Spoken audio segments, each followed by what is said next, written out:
तो नलिनी गार्ड में शिक्षा मंत्र आप सभी का स्वागत करता है। हम 5000 क्वेश्चन की सीरीज के साथ चल रहे हैं। आज ज्योग्राफी की क्लास लेके, इसमें आपको ज्योग्राफी से रिलेटेड एग्जाम से महत्वपूर्ण क्वेश्चन मिलेंगे। तो चलिए बिना कोई वक्त गवाए हम शुरू करते हैं पहले क्वेश्चन के साथ। पहला क्वेश्चन है आपका कि भारत अवस्थित है, भारत कितने डिग्री साउथ? देखिए भारत अवस्थित है 8.4 डिग्री उत्तर से लेके 37.6 डिग्री उत्तर तथा देशांतर क्या है 68.6 डिग्री पूरब से 97.25 डिग्री पूरब के मध्य। अब देखिए जैसा कि ये आपका ग्लोब होता है ना, ये आपका ग्लोब नहीं पृथ्वी, तो ये आपका देशांतर लाइन होती है, ये देशांतर होती है, इधर भी, और ये आपका अक्षांश होती है। ये जो लाइन है ये अक्षांश रेखाएं होती है। तो टोटल अक्षांश की संख्या होती है आपकी 181। इसमें से 2 माइनस हो जाता है, क्यों? क्योंकि ये देखिए यहाँ पे जब ध्रुव पे अक्षांश आते हैं ना, तो इसका कोई एंगल नहीं बनता, यहाँ पे बस एक डॉट रह जाता है, इसलिए 181 से 2 माइनस कर दिया जाता है 179। और देशांतर की संख्या कितनी है? देशांतर ऐसे गोल गोल चारों तरफ है, यानी 360 देशांतर आपको पूरे वर्ल्ड में मिलेंगे। चलिए नेक्स्ट क्वेश्चन है आपका, भारत का क्षेत्रफल कितना है? तो भारत का क्षेत्रफल है इकाई, दहाई, सेका, हजार, 10,000, लाख, 10 लाख, 32,87,263 वर्ग किलोमीटर, यानी एरिया निकाला गया है इसका। क्षेत्रफल ही तो पूछ रहा है, एरिया ही निकालेगा। भारत किस गोलार्ध में स्थित है? तो भारत है उत्तरी गोलार्ध में। जैसे ये आपका एक गोलार्ध हो गया, ये आपका दूसरा गोलार्ध हो गया, तो उत्तरी गोलार्ध में भारत स्थित है। ठीक है। नेक्स्ट क्वेश्चन है, भारत का क्षेत्रफल पूरे विश्व के क्षेत्रफल का कितना परसेंट है? तो भारत का क्षेत्रफल पूरे विश्व का क्षेत्रफल का 2.42% है। कितना? 2.42%। क्षेत्रफल की दृष्टि से विश्व में भारत का स्थान है, तो क्षेत्रफल की दृष्टि से भारत विश्व में 7वां सबसे बड़ा देश है। कौन सा देश है? 7वां सबसे बड़ा देश है भारत क्षेत्रफल की दृष्टि से। और जनसंख्या की दृष्टि से आपसे पूछे तो भारत पहला देश है। नेक्स्ट क्वेश्चन है, जनसंख्या की दृष्टि से विश्व में भारत का स्थान क्या है? तो ये दूसरा कैंसिल हो गया है, हमने चाइना को पीछे छोड़ते हुए अगला स्थान हासिल कर लिया, यानी टॉप रैंकर से हम जनसंख्या के मामले में। भारत का पूर्व से पश्चिम तक विस्तार है, तो भारत का पूर्व से पश्चिम तक विस्तार है 2933 किलोमीटर। और भारत का उत्तर से दक्षिण तक विस्तार है, यानी कश्मीर से कन्याकुमारी तक 3214 किलोमीटर। पूछ रहा है भारत का सबसे ऊपरी बिंदु कौन है? तो भारत की सबसे ऊपरी बिंदु का नाम है इंदिरा कॉल। क्या नाम है? इंदिरा कॉल। और सबसे दक्षिणी बिंदु का क्या नाम है? इंदिरा पॉइंट। भारत में राज्यों की कुल संख्या कितनी है? तो भारत में राज्यों की कुल संख्या 28। और नया राज्य कौन सा है भारत का? भारत का नया राज्य है तेलंगाना। कमेंट बॉक्स में बताइएगा तेलंगाना कब बना था और इसकी राजधानी कहाँ है। भारत के स्थल सीमा की कुल लंबाई कितनी है? तो 15,200 किलोमीटर हमारे स्थल सीमा की लंबाई है। एक क्वेश्चन है आपके लिए कि भारत का जो सबसे लंबा बॉर्डर किस कंट्री के साथ शेयर करता है? तो उसका आंसर है भारत सबसे लंबा बॉर्डर बांग्लादेश के साथ शेयर करता है, उसके बाद पाकिस्तान के साथ। नेक्स्ट क्वेश्चन, भारत का तटीय भाग की कुल लंबाई कितनी है? तो 7516.5 किलोमीटर, 7516 किलोमीटर के आसपास याद रखिएगा, इतना ही किलोमीटर भारत के तटीय भाग की लंबाई है। तटीय भाग यानी जो भाग समुद्र से टच करते हैं। तो आपका प्रायद्वीपीय भारत की जो बॉर्डर लाइन है वो कितनी होगी? 7516.5 किलोमीटर। और सबसे लंबी तटरेखा वाला राज्य कौन सा है? गुजरात। कौन सा राज्य है? गुजरात। नेक्स्ट क्वेश्चन है, भारत के मध्य से गुजरने वाली रेखा क्या है? तो भारत के मध्य से कर्क रेखा गुजरती है। कौन सी रेखा? कर्क रेखा। नेक्स्ट क्वेश्चन है, प्राचीन भारतीय भौगोलिक मान्यता के अनुसार भारतवर्ष किस द्वीप का अंग था? तो भारतवर्ष जम्बू द्वीप का अंग था। जम्बू द्वीप क्या है? जम्बू नाम का एक वृक्ष होता है, तो ये जहां जहां फैला रहता है ना, जितना एरिया में, उसको बोलते थे हम लोग जम्बू द्वीप। ठीक है, तो उसी द्वीप का भाग था कौन? भारत। नेक्स्ट क्वेश्चन देखिए, नेक्स्ट क्वेश्चन है, सर्वप्रथम इंडिया शब्द का प्रयोग भारत के लिए किस नाम से किया गया था? तो ग्रीक भाषा में सर्वप्रथम भारत को इंडिया बोला गया था। क्यों? एक इंडस नदी थी जिसको हिंदी में वो क्या बोलते हैं, सिंधु नदी। इसी के नाम पे ग्रीक लोग जब आए थे तो भारत को इंडिया बोला था। भारतीय मानक समय आधारित है तो 82 82.5 डिग्री पूर्व देशांतर रेखा पे है और कहाँ से निकलती है? इलाहाबाद के नैनी से। इलाहाबाद के नैनी से। नेक्स्ट क्वेश्चन है ये, इलाहाबाद, नैनी, मिर्जापुर। मिर्जापुर आपने सीरीज देखा होगा, अगर देखा होगा अच्छी बात है, नहीं देखा है फिर भी अच्छी बात है। भारतीय मानक समय और ग्रीनविच समय में कितना अंतर है? तो 5.5 घंटे का अंतर है। ग्रीनविच कहाँ है? ग्रीनविच है आपका ब्रिटेन में, ब्रिटेन में है ग्रीनविच लाइन। उसमें कितना डिग्री का अंतर है? 5.5 डिग्री। यानी भारत में और आप ब्रिटेन में घूमने जाइएगा तो आपको 5.5 डिग्री पीछे जाना पड़ेगा। क्यों पीछे? क्योंकि जैसे भारत कहाँ है, इस यहाँ भारत है और यहाँ ब्रिटेन है, तो सूर्य यहाँ से आएगी ना, तो उसको लेट पहुँचने में टाइम लगेगा। चलिए नेक्स्ट क्वेश्चन, भारतीय मानक समय की गणना कहाँ के क्लॉक टावर से की जाती है? तो मिर्जापुर, नैनी, अभी देखा आपने इलाहाबाद। भारत की तट रेखा की लंबाई कितनी है? तो भारत की तट रेखा की लंबाई कितनी है? 6100 किलोमीटर। भारत की तट रेखा की लंबाई कितनी है? 6100 किलोमीटर है। अभी आपने क्वेश्चन देखा होगा एक और, कंफ्यूजन हो जाइए। भारत के तटीय भाग की कुल लंबाई कितनी है? तो तट रेखा, जैसे ये हो गई आपका तट रेखा, ठीक है, और यहाँ लक्षद्वीप है, यहाँ अंडमान निकोबार है, तो ये सबको मिला के लिखा हुआ 7516 किलोमीटर। तो कंफ्यूज मत होइएगा। पेन ठीक से काम नहीं कर रहा है यार। संपूर्ण भारत के कितने प्रतिशत भूभाग और पर्वत और पठारों का विस्तार पाया जाता है? तो लगभग 30% पर क्या पाया जाता है? पर्वत और पठारों का विस्तार। और इसमें फेमस क्या है? अरावली रेंज, हिमालय, दक्कन का पठार, ये सब देख ही रहे होंगे आप।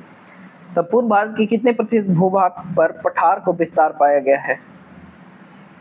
तो 27.7% भूभाग पर पठार का विस्तार है, बाकी पर क्या है? पर्वत का है, हिमालय का। संपूर्ण भारत के कितने प्रतिशत भूभाग पर मैदान का विस्तार पाया जाता है? तो 43%। और ये कहाँ है? सबसे ज्यादा उत्तरी भाग में है, सबसे ज्यादा उत्तरी भाग में। उत्तर का विशाल मैदान बोला जाता है। पूरा 43% नहीं है, लेकिन सबसे ज्यादा है। नेक्स्ट क्वेश्चन है, भारत में समुद्र तट रेखा वाले राज्यों की संख्या कितनी है? तो भारत में समुद्र तट रेखा वाले राज्यों की संख्या है 9। कौन कौन है? गिने क्या? चलो गिनते हैं। पहला है गुजरात, ऊपर से शुरू करते हैं, गुजरात। उसके बाद आता है महाराष्ट्र, हम सिर्फ एम लिख देते हैं। उसके बाद महाराष्ट्र आता है, उसके ठीक नीचे आता है थोड़ा सा गोवा, कर्नाटक, केरल, तमिलनाडु। कितने हुए? 1 2 3 4 5 6। तमिलनाडु के बाद आपका आता है तेलंगाना, ओडिशा, वेस्ट बंगाल। कितने हुए? 1 2 3 4 5 6 7 8 9। तो कितने स्टेट हो गए? 9। याद रखिएगा इन्हें। भारत के मध्य से होकर कर्क रेखा गुजरती है। कितनी? कर्क रेखा क्या है? एक अक्षांश है, कितना है? 27.5 डिग्री नॉर्थ। फिर आती है आपकी भूमध्य रेखा, ये है 0 डिग्री। और फिर आती है आपकी मकर रेखा, ये कितनी है? 27 degree south. Next question, Bharat को 2 लगभग बराबर भागों में विभाजित करने वाली भौगोलिक रेखा कौन है? तो यही है कर्क रेखा। अच्छा सॉरी, 23.5 डिग्री होती है, 27.5 डिग्री ऊपर नॉर्थ, 27 डिग्री साउथ। कर्क रेखा भारत के कितने राज्यों से होकर गुजरती है? तो कर्क रेखा भारत के 8 राज्यों से होकर गुजरती है। मिजोरम, त्रिपुरा, फिर आती है आपकी वेस्ट बंगाल, फिर आपकी छत्तीसगढ़, झारखंड के बाद कौन सी आती है? गुजरात, राजस्थान। 1 2 3 4 5 6 7 और एक और कौन हो गई? एक और हो जाएगी आपकी मध्य प्रदेश। चलिए नेक्स्ट क्वेश्चन देखिए, भारत की मुख्य भूमि का दक्षिणी सिरा कौन सा है? तो भारत की मुख्य भूमि का दक्षिण सिरा है नेप कन्याकुमारी। इस पे स्वामी विवेकानंद का आइलैंड मिलेगा आपको। नेक्स्ट क्वेश्चन है, भारत का पूर्ण रूप से 2 देशों के मध्य स्थित है। भारत का पूर्ण रूप से 2 देशों के मध्य स्थित है, पता नहीं क्या क्वेश्चन है, भारत और श्रीलंका के। तो सीधा सीधा ये पूछ रहा होगा, पाक स्टेट भारत और श्रीलंका के बीच में स्थित है। पाक जल डब्लू मध्य। 8 डिग्री अक्षांश पृथक करता है, तो 8 डिग्री अक्षांश लक्षद्वीप को मालदीव से अलग करता है। कौन? लक्षद्वीप को मालदीव से अलग करता है। और 10 डिग्री अक्षांश क्या करता है? 10 डिग्री अक्षांश छोटा अंडमान को कार निकोबार से अलग करता है। फिर डंकन पास किनके बीच स्थित है? तो डंकन पास दक्षिण अंडमान और छोटा अंडमान के बीच स्थित है। पूछा भारत के दक्षिण में सबसे दूरस्थ स्थल कौन है? तो आपको पता है भारत के सबसे दक्षिण में इंदिरा पॉइंट नाम का एक स्थल है जिसको हम अपना इंटरनेशनल बॉर्डर मानते हैं। भारत की भूमि का सर्वाधिक उत्तरी भाग कौन सा है? सर्वाधिक उत्तरी भाग कश्मीर में आप इंदिरा कॉल के है। यह कहाँ? सियाचिन में है। भारत के दक्षिणतम स्थान इंदिरा पॉइंट कहाँ स्थित है? तो बड़ा निकोबार द्वीप है, वहां स्थित है। भारत की मुख्य भूमि को रामेश्वरम द्वीप से अलग करता है तो एक पंबन चैनल है। जैसे यहाँ पे आपका रामेश्वरम है, यहाँ पे, और यहाँ पे है आपका रामेश्वरम द्वीप। तो इसको अलग कौन करता है? इसको चलता है पंबन चैनल। चैनल क्या होता है? समुद्र की एक छोटी सी टुकड़े को चैनल बोला जाता है। आपने कई बार सुना होगा इंग्लिश चैनल पार के तैर के क्रॉस किया, ये किया, तो पंबन चैनल भी वैसे ही एक चैनल का नाम है, मतलब समुद्र के एक जगह का नाम है। भारत का सुदूर पश्चिम बिंदु कौन है? तो भारत का सुदूर पश्चिम बिंदु आपको गुजरात में मिलेगी, जिसका नाम है गोरमाटी। गोरमाटी। भारत और श्रीलंका को पृथक करने वाला जल डब्लू मध्य क्या है? तो जल डब्लू मध्य है पाक जल डब्लू मध्य। जल डब्लू मध्य क्या करता है? दो स्थलों को अलग करता है, ठीक है। जैसे ये हो गए भारत और ये छोटा सा श्रीलंका और छोटा, हाँ, ये है पाक स्टेट आपका, ठीक है। ये क्या कर रहा है? भारत और श्रीलंका के भूमि को अलग कर रहा है। और क्या कर रहा है? ये अरब सागर, यहाँ देखिए हिंद महासागर को मिला रहा है। अरब सागर, इधर से बंगाल की खाड़ी आती है, ये नीचे हिंद महासागर है। तो तीनों का संगम कहाँ होता है? तीनों का संगम आपका यही होता है पाक जल डब्लू मध्य में। श्रीलंका को भारत से पृथक करती है तो मन्नार की खाड़ी क्यों बोला जाता है? श्रीलंका को भारत से अलग कर देती है। भारत और चीन के बीच कौन सी रेखा सीमा निर्धारण करती है? तो याद रखिएगा मैक-मोहन रेखा, यानी जो हिंदी नाम लगे वो चाइना की तरफ और जो इंग्लिश नाम लगे वो पाकिस्तान। कौन सी लाइन? Red Cliff. ये सब अंग्रेजों के नाम थे जिन्होंने बाउंड्री डिस्प्यूट कर दी, जहां तहां बाउंड्री बना दी, आज लड़ाई हो रही है हमारी।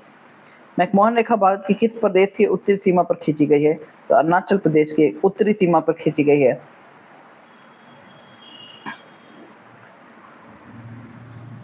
देखिए अब है भारत के भूभाग के अंतिम बिंदु स्थित राज्य। सबसे उत्तरी भारत जो है इंदिरा कॉल कहते हैं उसको, सबसे उत्तरी भारत के उत्तर बिंदु को। कहाँ है? जम्मू कश्मीर में। दक्षिणी भारत का कौन सा है? इंदिरा पॉइंट। कहाँ है? बड़ा निकोबार द्वीप में। प्रायद्वीपीय भारत, प्रायद्वीपीय भारत का कन्याकुमारी। प्रायद्वीपीय भारत क्या होता है? ये जो आपका दिखता है ना त्रिभुज की तरह, यही होता है प्रायद्वीपीय भारत। इसका लास्ट बिंदु क्या है? कन्याकुमारी, तमिलनाडु में स्थित है। पूर्वी भारत का क्या है? किविथु है। कहाँ है? किविथु। पूर्वी भारत मतलब जो सेवन सिस्टर आपकी राज्य है उधर। पूर्वी भारत किविथु अरुणाचल प्रदेश में स्थित है। पश्चिम भारत में गोरमाटी गुजरात में स्थित है। ये क्या बांग्लादेश सीमा? क्या बकवासी। तो गुजरात में कहाँ से बांग्लादेश आ जाएगा? भारत एवं पाकिस्तान के विभाजन करने वाली रेखा कौन सी है? रेड क्लिफ लाइन है। भारत और पाकिस्तान के बीच की सीमा निर्धारण किसने किया? Sir Cyril John Radcliffe. देखिए अपने नाम पर रेडक्लिफ लिख दिया है, एक बाउंड्री तक इसको ठीक से बनाना नहीं आया, अपने नाम को गर्व से ले रहा होगा। भारत के सुदूर पूर्व में कौन सा देश भारत के साथ भौगोलिक लंबी अंतर्राष्ट्रीय सीमा बनाता है? तो सबसे पूर्व में कौन बनाता है? म्यांमार है हमारा। भारत की सबसे लंबी स्थलीय सीमा किस देश के साथ है? तो बांग्लादेश के साथ सबसे लंबी स्थलीय सीमा हम साझा करते हैं। भारत की सबसे छोटी स्थलीय सीमा किसके साथ है? भारत की सबसे छोटी स्थलीय सीमा है अफगानिस्तान। वो पीओके वाला एरिया है ना, वहीं पे हल्का सा टच करती है। इसके लाइन को भी रेड क्लिफ लाइन ही बोला जाता है, सॉरी डूरंड लाइन बोला जाता है, डूरंड। भारत और पाकिस्तान के बीच का हिमाचल प्रभावित क्षेत्र को किस नाम से जाना जाता है? ये हिमालय होना चाहिए, हिमाचल नहीं, हिमालय प्रभावित क्षेत्र है। सियाचिन ग्लेशियर -50 डिग्री सेल्सियस तापमान रहती है वहाँ, मतलब आप कुल्ला करके थूकोगे ना तो वो बर्फ जम जाएगी, बर्फ के रूप में गिरेगी, इतना ठंडा होता है वहाँ पे। और वहाँ पे हमारे जवान रहते हैं, इसी पाकिस्तान की वजह से रहते हैं, क्योंकि एक बार चढ़ाई करने घुसा था। जहाज तो कर नहीं पाया, भगा दिया हमारी आर्मी ने। सियाचिन ग्लेशियर भारत के किस राज्य में स्थित है? वाह क्या क्वेश्चन है। लद्दाख में स्थित है आपका सियाचिन ग्लेशियर। कोरोमंडल तट किस राज्य में स्थित है? तो कोरोमंडल है आपका तमिलनाडु में। भारत का सबसे अधिक विस्तार भू आकृति प्रदेश कौन है? तो दक्षिण का पठार है। अधिक विस्तार नहीं, उल्टा पुल्टा है दक्षिण का पठार, कहीं मैदान है कहीं पठार है। भारत के पूर्व, सेम क्वेश्चन है, प्रायद्वीपीय पठार। भारत के पूर्वी समुद्री तट किस नाम से जाना जाता है? तो पूर्वी कौन सा हो गया? पूर्वी हो गया ए। तो ये जाना जाता है कोरोमंडल तट के नाम से। क्या जाना जाता है? कोरोमंडल तट के नाम से, तमिलनाडु से लेके यहाँ तक। भारत के पश्चिमी तट का उत्तरी भाग किस नाम से जाना जाता है? तो ये महाराष्ट्र और गोवा वाला जो एरिया है ना, ये यहाँ पे दिख रहा होगा आपको, महाराष्ट्र गोवा वाला एरिया, इसको बोलते हैं कोंकण तट। कौन सा? कोंकण तट। अंडमान और निकोबार द्वीप समूह कहाँ स्थित है? देखिए अंडमान और निकोबार द्वीप समूह यहाँ स्थित है। इतना बड़ा तो नहीं है भारत के मुकाबले, लेकिन यहीं स्थित है, बंगाल की खाड़ी में है। किस भारतीय राज्य में सूर्य की किरणें सबसे पहले पड़ती है? तो जो सबसे पूर्व में होगा वो वहीं पड़ेगी। सबसे पूर्व में कौन है? अरुणाचल प्रदेश। भारत का सुदूर पूर्वी बिंदु कौन है? तो सुदूर पूर्वी बिंदु है किबिथु, जो अरुणाचल प्रदेश में स्थित है। नेक्स्ट क्वेश्चन है, हैवलॉक द्वीप का नया नाम क्या है? तो हैवलॉक द्वीप का नाम सुषमा स्वराज जी के नाम पे रखा गया है। स्वराज द्वीप। सुषमा स्वराज कौन थी? तो हमारी पूर्व विदेश मंत्री थी। कोंकण तट कहाँ से कहाँ तक विस्तृत है? तो कोंकण तट गोवा से मुंबई तक। इसको मुंबई से गोवा तक भी हो सकता है, कोई बात नहीं है। द्वीप समूह द्वीपों की उत्पत्ति किस प्रकार हुई है? तो द्वीप समूह द्वीपों की उत्पत्ति ज्वालामुखी उद्गार से हुई है। क्या हुआ कि समुद्र में ऐसे ऐसे घूम रहे थे और नीचे से अलग हो गया जमीन, उससे लावा निकला, और लावा निकला तो समुद्र में इतना लावा ऐसे भर गया, और यहाँ जो जमीन हुआ उसको क्या बोला गया? आइलैंड बोला गया। भारतीय क्षेत्र में स्थित ज्वालामुखी द्वीप है तो बैरन द्वीप है। कहाँ है? अंडमान निकोबार में। वही है एक एक्टिव ज्वालामुखी हमारे भारत में। भारत के किस भाग में बैल ज्वालामुखी स्थित है? तो बैल ज्वालामुखी भी अंडमान में स्थित है, लेकिन एक्टिव नहीं है। न्यू द्वीप किस दो देशों के मध्य विवाद का कारण है? तो भारत और बांग्लादेश के पास। द्वीप कहाँ स्थित है? तो बंगाल की खाड़ी में स्थित है। बंगाल की खाड़ी में स्थित होगा तभी तो बांग्लादेश से विवाद होगा, ऐसे रिलेट कर सकते हो आप। स्वतंत्रता से पूर्व कौन सा भारतीय क्षेत्र काला पानी कहा जाता था? तो काला पानी कहा जाता था अंडमान निकोबार द्वीप समूह। यही काला पानी की सजा किसको हुई थी? वीर सावरकर जी को। किसको हुई थी? वीर सावरकर जी को काला पानी की सजा हुई थी। सेलुलर जेल नाम था, सेलुलर जेल। ये जेल अभी भी है, अभी पर्यटन केंद्र है ये, अब जेल नहीं रहा, तो आप जाके देख सकते हो। लक्षद्वीप समूह स्थित है, तो लक्षद्वीप है अरब सागर में। लक्षद्वीप आपको कहाँ पे होगी? अरब सागर में। द्वीप समूह स्थित है, कौन सा द्वीप समूह भाई? अंडमान निकोबार, यहाँ लिख लीजिएगा, अंडमान निकोबार बंगाल की खाड़ी में है। द्वीप एक द्वीप है, वाह। ऐसा क्वेश्चन देखो, मैदान एक मैदान है, क्रिकेट एक गेम है नहीं क्रिकेट एक गेम है तो ठीक हो गया, मैदान एक मैदान है, हिमालय हिमालय है। वाह क्या क्वेश्चन। कौन सा द्वीप भारत और श्रीलंका के मध्य स्थित है? तो रामेश्वरम द्वीप जो है भारत और श्रीलंका के बीच में स्थित है। लक्षद्वीप समूह में द्वीपों की संख्या कितनी है? तो 36 द्वीप है लक्षद्वीप समूह में। 36 ऐसे छोटे छोटे छोटे छोटे छोटे छोटे। अरे बढ़िया मैप बना, अच्छा बना, और इसको स्क्रीनशॉट ले लीजिएगा आप। तो थार मरुस्थल स्थित है राजस्थान में। एक और मरुस्थल है इंडिया में, कहाँ है पता है? लद्दाख में। आपको लगा लद्दाख में तो बर्फ रहती होगी, मरुस्थल कैसे होगी? तो लद्दाख में बर्फ में तो कोई जी नहीं रहा, तो मरुस्थल ही हुआ। वो क्या होगा? ठंडा मरुस्थल हुआ, ये गर्म मरुस्थल हुआ। वर्तमान में भारत के किस स्थान को सफेद पानी कहा जाता है? तो सफेद पानी सियाचिन ग्लेशियर को बोला जाता है। हैदराबाद का जोड़ा नगर है सिकंदराबाद, हैदराबाद का बहन बोला जाता है सिकंदराबाद को। कोच्चिन का जोड़ा नगर है एर्नाकुलम। कौन सा है? कोच्चिन का जोड़ा नगर एर्नाकुलम। भारत का एकमात्र शीत मरुस्थल कौन सा है? तो अभी मैंने बताया लेह, ये शीत मरुस्थल है, ठंडा मरुस्थल। लद्दाख राज्य का वह भाग जिस पर चीन का अधिकार है उसको अक्साई चीन बोलते हैं। क्या बोलते हैं? अक्साई चीन। छोटा सा है हमारा जम्मू कश्मीर, इधर अक्साई चीन चीन लिए हुए है, इधर आधा पाकिस्तान कब्जा किए हुए हैं।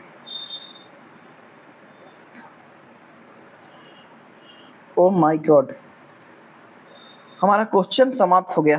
तो चलिए आज के लिए इतना ही। अगले वीडियो में हम देखेंगे ज्योग्राफी के वीडियो में भारत की नदियाँ, भारत की मिट्टी, भारत के पर्वत कहाँ कहाँ हैं। तो इसके रिलेटेड वीडियो आपको अगले हफ्ते मिल जाएगी। उसके पहले क्या करेंगे, हमने साइंस का एक ही टेस्ट किया है, फिर पॉलिटी का एक ही किया है, हिस्ट्री का करेंगे। ऐसे करते रहेंगे हम लगातार जब तक एग्ज़ाम ख़त्म ना हो जाए। एग्ज़ाम को निकालना ही है इस बार, पक्का। चलिए प्रण ले लीजिए, एग्ज़ाम मेरा ही है, एक सीट मेरा, ये एक सीट तो मेरा ही है, यही आपका प्रण लेना है। चलिए मिलते हैं आपसे नेक्स्ट वीडियो में। अगर वीडियो पसंद आई तो चैनल को नहीं, वीडियो को लाइक कीजिएगा, चैनल को तो सब्सक्राइब करना है। और आपकी कृपा से हमारा प्ले बटन भी आया है 1 लाख सब्सक्राइबर वाला, तो उसके लिए दिल से धन्यवाद। Thank you very much. मिलते हैं आपसे नेक्स्ट वीडियो में, तब तक के लिए जय हिंद, जय भारत।